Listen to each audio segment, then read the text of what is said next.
Good morning to you, sunny, shiny, bright, and a pleasant morning. And also, let me add my voice to your voice of extending my greetings to the Hindu community, our friends, and we wish them all the best, and we wish them to enjoy the day. At first place, we never wanted that this situation should arise, that Pakistan had to show its military might.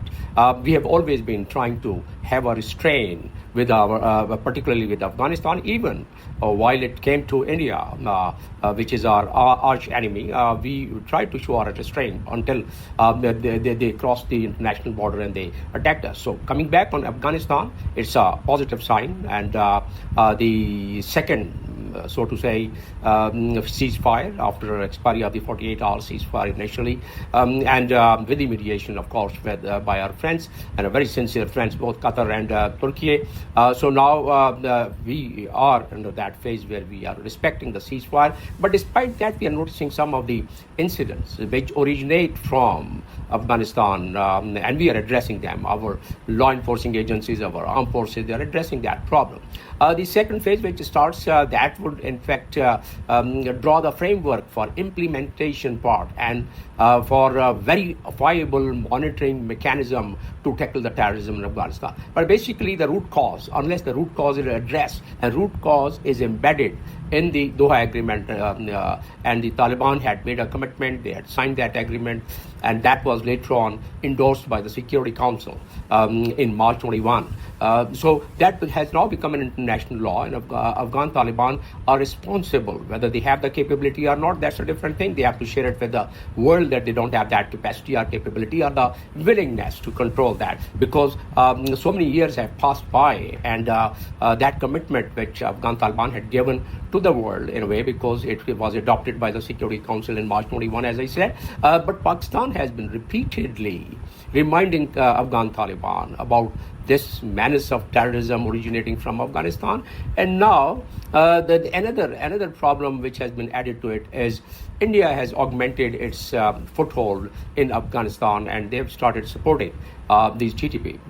The Taliban should know that it's a double-edged weapon, but we also understand that TTP or TTA, they share the same ideology, they share the same relations which was built during the fight against Soviet and against the Allied forces. So we understand that, but at the same time, Pakistan and Pakistan armed forces and Pakistan institutions, they are under obligation. Pakistan forces have taken the oath to ensure the sovereignty and the territorial integrity of Pakistan. And that's why we had to rely on the United Nations Charter Article 2, Sub-Article 4, to really protect our integrity and the territorial integrity and the sovereignty of the country. We cannot afford to keep losing losses of our life. We just cannot afford that the security and safety of the people are compromised.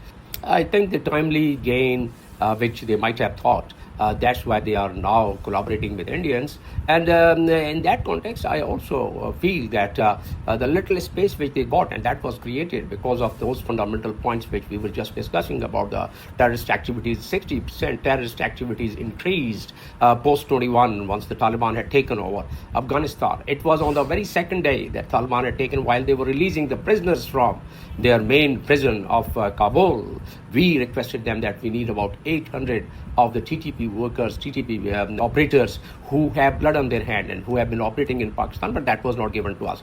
We understand their handicaps, and at the same time, we expect that they should at least share it with us, that in what way they are not able to really control them. We understand that they have the same leader, the TTA and TTP, they have the same leader. We understand that they've been fighting shoulder to shoulder against the Soviet Union and the United States. But coming back to your point, that they have now started collaborating with India. India definitely has created that environment, and in fact, a little misunderstanding, or for that matter, the lack of control of Afghanistan for a variety of Afghan Taliban over the TTP for a variety of reasons, that has created space for India. India initially, even in the Ghani's time and the Karzai time of presidency, they had 16 consulates just across the border of these 2,600 kilometers border, and they were operating from there at that time also.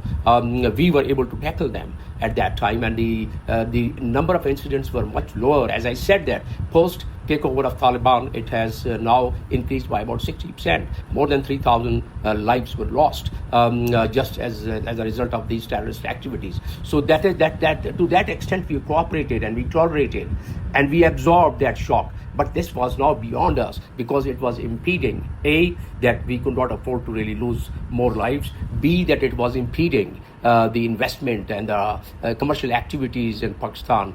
This is what our finance minister has also said. Now, obviously, all these countries, they are sincere to us, and that's why the Minister of Defense and even our Foreign Minister and Deputy Prime Minister, he has given a statement that this is a positive sign and a step in the right direction, and he thanked our friends. Obviously, the mediators have really worked, and that's why it went on for about 13 hours to really ensure the ceasefire. But more important would be the Istanbul 25th October meeting, where the parameters, the framework would be drawn as to how to really implement that. And the monitoring mechanism is so important because Pakistan has been giving all, in past also, all the evidences and even the hideouts which TTP has in Afghanistan. Why Pakistan should go and take those target and strike those targets even deep into Afghanistan? Because Pakistan has all those informations, and now we are sharing those information with our friends. We have already shared that information with some of our own, some of the countries who are friendly with us. We have shared, and we have also shared it with the United Nations monitoring team, all the details, and monitoring team has verified it on their own. Monitoring team is constituted by the Security Council, and then they submit their report to the Security Council, and Security Council deliberates on it. So now it's a record of the United Nations that how many